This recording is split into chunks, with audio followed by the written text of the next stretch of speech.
Okay,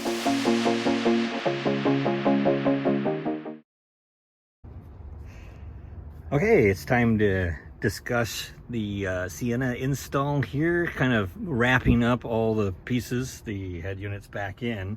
The kicker amp is nicely stuck down here, and it's way up underneath this center console piece. You can see the left side, driver's side, I decided to make that the, it's got all the outputs and the power wiring. So you can kind of come out and see, like, this is this whole piece here. I used this, I put a bolt in here with a nut on the other side, and that's the ground. And then there's a power wire, that's that braided power wire that goes, let's go take a look up, and it's all zip tied. And if you also look, there's a speaker wire that goes up there too.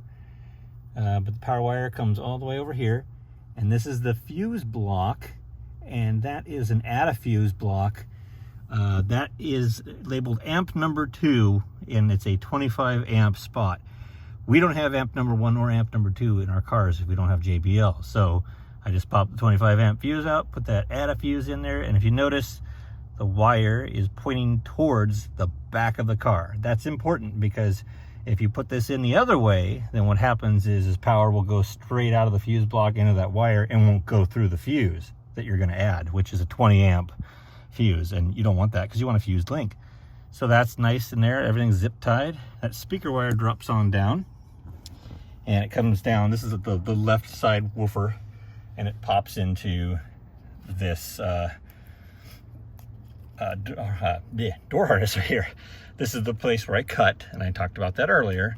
So here's the original wires, and they've actually got little bullet connectors so they can be easily put back in place. I labeled the negatives. Negative side is purple, negative side is purple. That way I know polarity is correct. All right, so let's walk around to the other side, and we'll take a quick look at what I did on this side, which is basically the same thing as that side, except for no power and all that, right?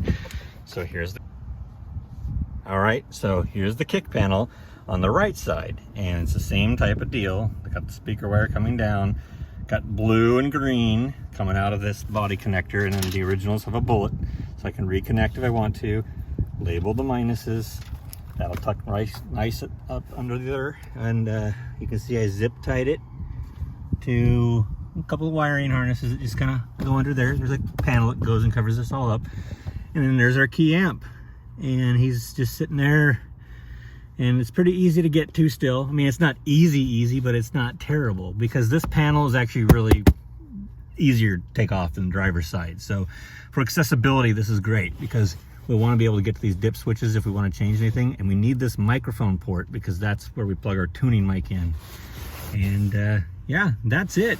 Nice and tucked in there. This is just double-sided heavy-duty Velcro on top of this computer body.